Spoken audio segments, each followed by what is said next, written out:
মুখ্যমন্ত্ৰীৰ টোপনি নাইকিয়া হৈ গৈছে, নিদ্ৰাহৰণ হৈ গৈছে।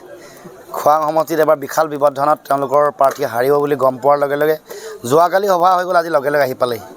তাৰ আগত পূৰ্ব মুখ্যমন্ত্ৰীক পঠাইছে। পূৰ্ব মুখ্যমন্ত্ৰীক আৰু দুবাৰ ইয়ালৈ পঠাব। তেওঁৰ একেবাৰে মানে নিকট কেন্দ্ৰীয় ৰাজ্যমন্ত্ৰীগৰাকীও এইবোৰ হালধিবাৰী পঞ্চায়তলৈ যাব লাগে, নিশ্চয় খবৰ পাইছে।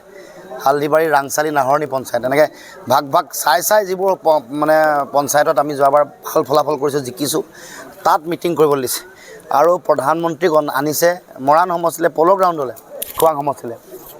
গতিকে এইবোৰ কথাই প্ৰমাণ কৰে যে খোৱাং সমষ্টিত এইবাৰ ৰাইজৰ জয় আৱশ্যভাম্বী।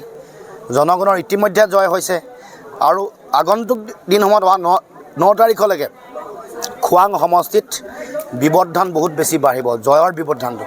গতিকে মুখ্যমন্ত্ৰীয়ে সেইকাৰণে আজি আহি যিকোনো কথা কৈছে। আৰু যোৱাকালি আমাৰ প্ৰিয়ংকা গান্ধী ডাঙৰীয়ানী যেতিয়া আহিছে, তেওঁলোকে সভাখন বিফল কৰিবৰ কাৰণে সৰ্বোচ্চ প্ৰকাৰৰ চেষ্টা চলাইছে। ৰূপেশ গোৱালা আহিছে, আহি পিনে বাগান অঞ্চলত তেওঁ সভা কৰিছে। বিমল বৰা সদায় ঘূৰি ফুৰিছে। বিমল বৰা নিজৰ সমষ্টিত কম আছে, খোৱাং সমষ্টিত বেছি আছে, আপোনালোকে খবৰ ৰাখিব। টিংখং সমষ্টিত তেওঁ কমকৈ আছে, খোৱাং সমষ্টিত বেছিকৈ আছে। কোনো পঞ্চায়ত বাকী নাই। যিবোৰ অসন্তুষ্ট মানুহ, যেনেকৈ ইয়াৰ যিসকলে টিকেট বিচাৰি নাপালে, অসীম হাজৰিকা, ইয়াৰ দীপক তাঁতী, তাৰপিছতে শ্যামল ভূমিজ, এনেকুৱা যিমানবোৰ আছে, যিসকল সকলোকে লগ কৰিছে, লগ কৰি বুজাবলৈ মানে চেষ্টা কৰিছে। বিমল বৰা মূল উদ্যোগ লৈছে।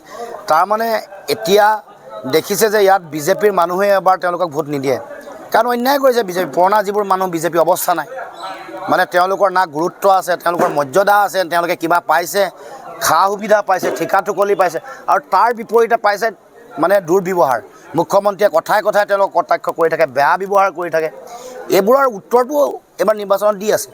সেইকাৰণে মানে ভয় খাই তেওঁলোকে এনেকুৱা ধৰণৰ কাম। আৰু কালি আমাৰ সভা চলি থকা ওচৰতে, য'ত সভা বিমল বৰাই কৰিছে আমাক বাধা দিবৰ কাৰণে, সেই সভাবোৰত মানুহ একেবাৰে হোৱা নাই। আৰু তেওঁলোকে এতিয়া বাগান অঞ্চলসমূহত বাগানৰ যিসকল ভোটাৰ আছে তেওঁলোকক লক্ষ্য কৰি লৈছে। কিন্তু বাগান অঞ্চলৰ 351 টকা আজিলৈকে দিয়া নাই, মাটিৰ পট্টা আজিলৈকে নিদিলে। আৰু আচৰিত কথাটো এইটোৱেই যে খোৱাং সমষ্টিৰ নামৰ ভিত্তিত থকা খোৱাং চাহ বাগিচাত, যিটো এণ্ড্ৰইল কোম্পানী হয়, তেওঁলোকে 4 মাহ দৰমহা দিব পৰা নাই, 8 মাহ ৰেচন দিব পৰা নাই।